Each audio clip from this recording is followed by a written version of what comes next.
بھارت کا خلائی مشن چندریان 2 ناکام ہو گیا ہے۔ یہ سائنسی دنیا کے لیے ایک بہت بڑی خبر ہے۔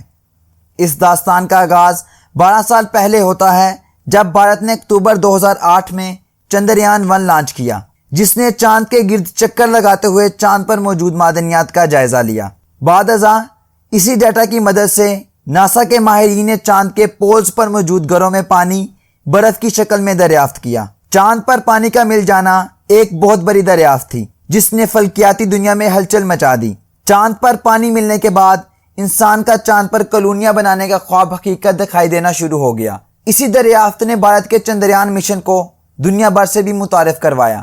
22 جولائی 2019 کو بھارت نے چندریان سیریز کا دوسرا مشن لانچ کیا، جسے چندریان 2 کا نام دیا گیا۔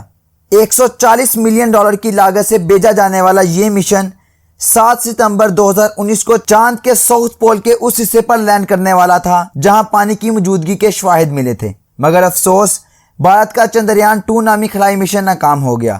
اگر بھارتی مشن چاند پر لینڈ کر جاتا تو بھارت امریکہ، روس اور چین کے بعد چاند پہ لینڈ کرنے والا چوتھا ملک بن جاتا۔ مذکورہ مشن نے چاند کے ساؤتھ پول کے نزدیک لینڈ کرنا تھا، یوں وہ پہلا ملک بن جاتا جو چاند کے ساؤتھ پول پر اترتا، کیونکہ چاند کا ساؤتھ پول زمین کی جانب نہیں ہے، جس سے وہاں لینڈ کرنا انتہائی مشکل ہے، اور آج تک کوئی ملک اس مقام پہ لینڈ نہیں کر سکا۔ چند ماہ پہلے اسرائیل بھی چاند پر لینڈنگ کی ناکام کوشش کر چکا ہے۔ ابتدائی معلومات کے مطابق لینڈنگ کے آخری 10 سیکنڈز میں چندریان 2 کی رفتار کو کنٹرول نہ کیا جا سکا اور اس کا چاند سے صرف 300 میٹر کی اونچائی پہ زمین سے رابطہ کٹ گیا، جس کے باعث یہ 172 کلومیٹر فی گھنٹہ کی رفتار سے چاند سے جا ٹکرایا۔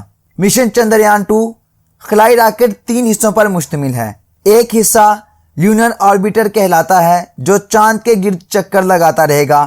دوسرا حصہ لیونر لینڈر ہے جس کے ذریعے چاند پر لینڈ کیا جانا تھا، جبکہ تیسرا حصہ لیونر روور یعنی چاند گاری ہے جسے چاند کی سطح پر چل کر مختلف مقامات سے مٹی کے نمونے اکٹھے کرنے تھے، جس کے ذریعے سے چاند پر پانی کی موجودگی سے متعلق اہم معلومات ملنے کی امید تھی۔ کائناتی اعتبار سے دیکھا جائے تو معلوم ہوتا ہے کہ چونکہ چاند زمین کے انتہائی نزدیک ہے، جس وجہ سے زمین کی شدید کشش ثقل کے باعث یہ زمین کے ساتھ ٹائیڈلی لاک ہے، یعنی زمین کے گرد چکر لگاتے ہوئے چاند کا ایک ہی رخ ہمیشہ زمین کی جانب رہتا ہے۔ اسی وجہ سے چاند کے زمین کی جانب رہنے والے حصے کو روشن رخ یا لائٹ سائڈ، جبکہ دوسری جانب رہنے والے حصے کو تاریک حصہ یا ڈارک سائڈ بھی کہتے ہیں۔ اس مشن کو چاند کے تاریک حصے پر لینڈ کرنا تھا۔ اس سے پہلے چین وہ واحد ملک ہے جو چاند کے تاریک حصے پر لینڈ کر سکا ہے۔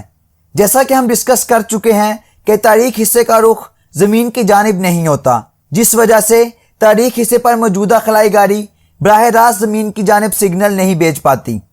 اسی خاطر لیونر روور ڈیٹا کو چاند کے گرد چکر لگاتے بھارتی سیٹلائٹ یعنی لیونر آربیٹر تک بھیجنے کی کوشش کرنی تھی، جس کے بعد اس ڈیٹا کو زمین کی جانب نشر کر دینا تھا۔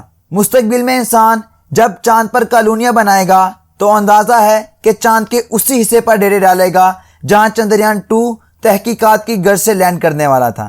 یہاں یہ سوال اٹھتا ہے کہ 50 سال پہلے جب انسان نے چاند پر قدم رکھے تو اس دوران اپولو مشنز محض 2 سے 3 دنوں میں چاند پر پہنچ جاتے تھے، تو بھارتی مشن کو چاند پر پہنچنے کے لیے 1.5 مہینہ کیوں لگا؟ اس کا سادہ سا جواب ہے بچت۔ اپولو مشنز انسانی مشن تھے جن کے لیے سیٹرن 5 راکٹ استعمال کیا گیا، جس کی رفتار تیز تو تھی مگر وہ ایندھن بھی بہت زیادہ کھاتا تھا، جبکہ بھارت کی جانب سے لانچ کیا جانے والا مشن زمین کی کشش ثقل کو استعمال کرتے ہوئے اپنی رفتار بڑھاتا ہوا کم سے کم ایندھن استعمال کرتے ہوئے چاند پر پہنچنے کی کوشش کرے گا۔ یاد رہے کہ اس سے پہلے 2014 میں بھارتی خلائی ادارہ انڈین اسپیس ریسرچ آرگنائزیشن مریخ کی جانب منگلیان نامی مشن انتہائی کم خرچ پر بھیج چکا ہے، جو آج بھی مریخ کے گرد چکر لگا رہا ہے۔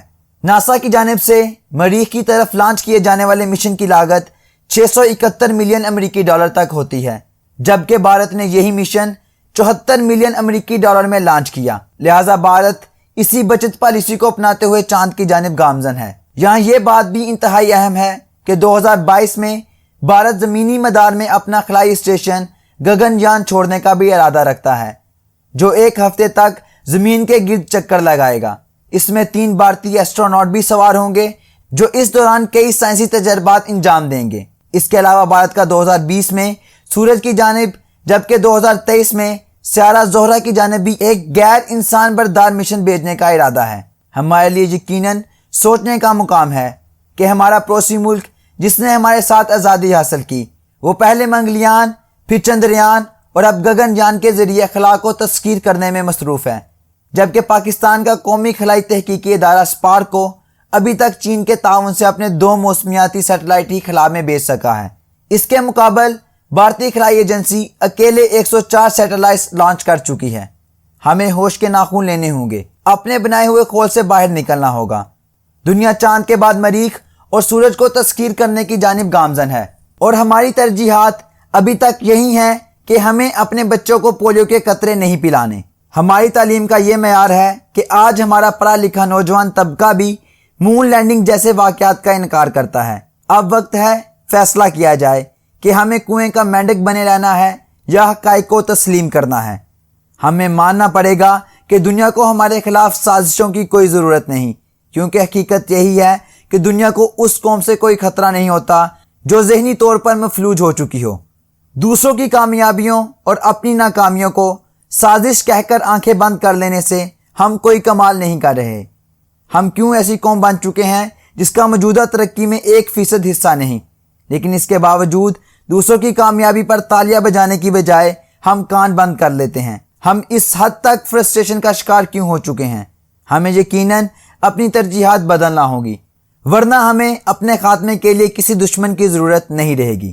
مزید ایسی ویڈیوز کے لیے ہمارے چینل کو سبسکرائب کریں اور اپنی رائے کا اظہار کمنٹ سیکشن میں ضرور کریں۔